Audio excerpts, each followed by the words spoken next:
What's up, y'all? Big news of the day yesterday. Sorry, I'm a little late on this, posting to YouTube at least. But Max Scherzer is now a Texas Ranger. They traded him 1-for-1 for Luis Angel Acuna, who, as many of y'all know, is Ronald Acuna's brother. Scherzer also has opted into his 2024 year on his contract, and the Rangers are only paying him about $22 million, I assume, for both years. The Mets will cover pretty much the rest of it. Going into some of the details here, which that's an incredible deal, by the way, just in terms of the financials. But going into the details here, Texas is going to get roughly $36 million. So it's just a portion of the salary for 2024, which is fair enough. He's on that absurd 3-year, $130 million deal. And he has okay numbers this year, 4.01, 121 strikeouts and 19 starts. We'll get into some of his stats a bit later. Oh, okay, I can't read The Athletic anymore. That was, I guess, as far down in the article as I can go. But yeah, Luis Angel Acuna obviously being the third ranked prospect in the Rangers farm system. Pretty big deal there. This was the article, original tweet that I saw, that his fastball is at a 9-year low in velocity, spin rate is at an all-time low, and his fastball is at 3-year low in ride. So I don't feel great about that. I saw some people mention, he doesn't have to be the ace, which is true. I mean, he's not going to be. It's still going to be Evaldi, in my opinion. But I just don't know how much value he is going to add. Don't get me wrong here. I understand he's multiple-time Cy Young winner, actually, I don't know if he won MVP, but he's an all-star Cy Young winner, future Hall of Famer, no doubt. But they're getting him at the very tail end of his career. I can't imagine he pitches after 2024, at least not here. He'll be 41, I think, in 2024. Or at least 40. So, yeah, that's what makes me nervous about this whole deal. I'm not really upset with giving up Luis Angel Acuna at all.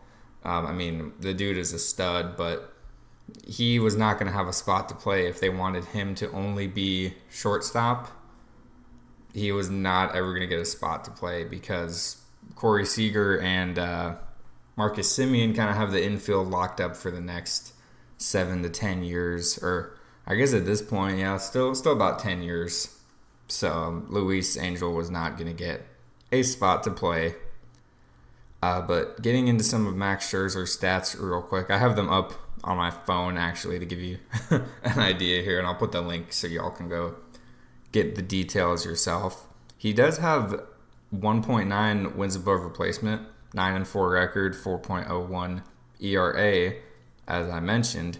However, what bothers me a little bit, his ERA plus is still above average, but pretty much all of his numbers dropped off a cliff after last year. Last year, he had about 145 innings pitched to an ERA of 2.29. So even if he's injured, he put up much better numbers last season. I'm sorry, he's 38, it looks like. He started the season at 38. So now he's 39. He just turned 39 July 27th. So there's our answer there.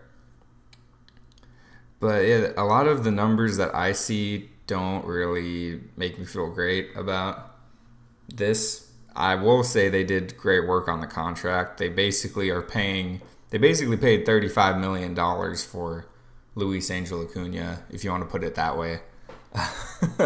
More or less.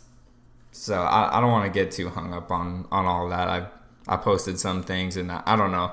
A lot of people seem to love the trade, which is exciting, right? It's good to have a big trade at the trade deadline. They haven't done that in a while. Cole Hamels, Jonathan Lucroy, and even going before that, I guess Cliff Lee, if you want to go all the way back. But I don't know. They're taking a big bet on Max, and I hope it pays off. But that's just me. I don't feel great about it. So that contract was the first thing that bothered me, and then once they kind of worked some magic with the contract, I was like, okay, well, if he can stay healthy, and if his fastball and slider can get back to where they were. I know Mike Maddox worked with him in Washington. I don't know which years. I can't remember which years, but I do know that he worked with him in Washington. So maybe he can get some of that mojo back. But yeah, it was just upsetting in general. I know the market was not really all that great this trade deadline because a lot of teams started doing well towards it. Like the Cubs, they pretty much didn't become sellers anymore because either Marcus Stroman was one of the trade targets that I wanted the Rangers to try to go after. And they started going well. So Cody Bellinger, that was recent news this morning. Cody Bellinger off the market now. Obviously, Ohtani was never happening, but Angels didn't even give that a chance.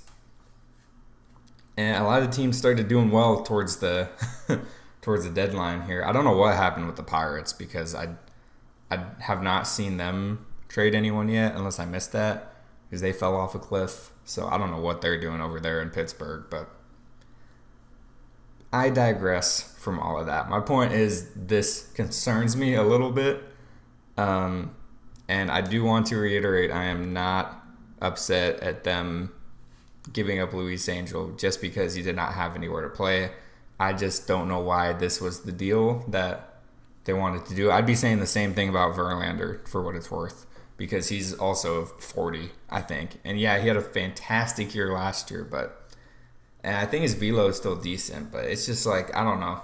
They don't really seem to get many people closer to their prime for pitching.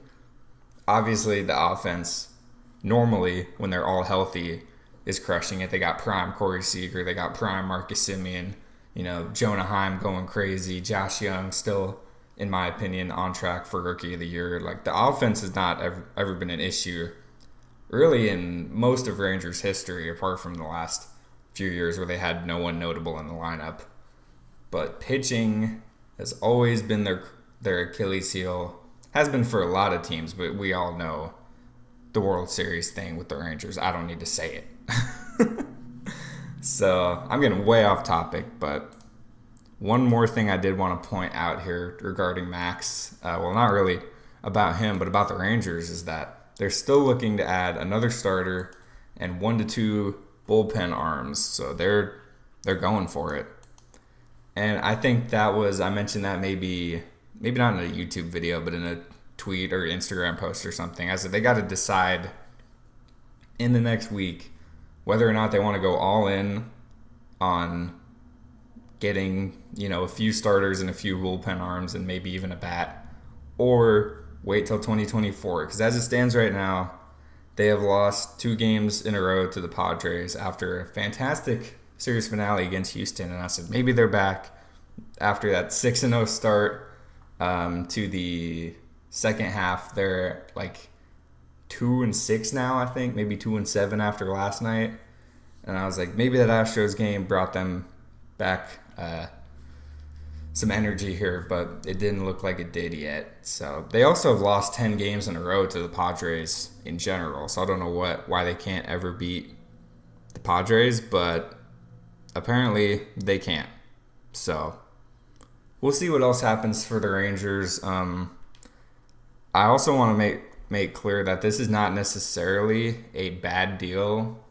I just don't like it because I've heard not good things about Scherzer from Mets fans the entire year. And ironically, I think it was 2022 that both DeGrom and Scherzer were still on the Mets.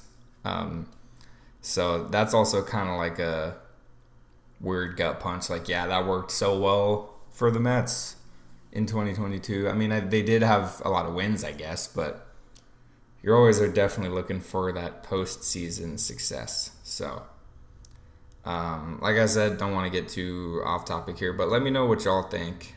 Mets won 101 games in 2022. I just looked that up. Let me know what y'all think of it.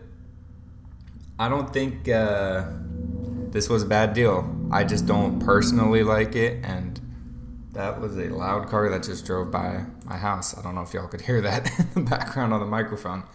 Um, Best of luck to Luis Angel Acuna as well in New York, if he even ends up there, because he's only 21, so he could get traded more times before he makes it to the big leagues. But wherever he ends up, I know he's going to be in the big leagues much sooner than later. Hopefully, he gets a shot with the Mets, because this year they don't have a lot to lose. Yeah, I'm excited to see Max Scherzer either way. I mean, he's still Max Scherzer at the end of the day, even if he's at the twilight. He is still a Mad Max. He's still going to do his thing, whether or not his velocity or this or that are up to where they used to be. And it's going to be in a Rangers uniform, so that's never a bad thing. I'll wrap it up there because I could just go on a tangent about all this all day. I want to see what the Rangers do next, so let me know what you think they're going to do next as well. And we got about another day or two till the official trade deadline, so buckle up because it's only going to get more crazy from here. Thanks for watching, y'all, and I'll talk to y'all later.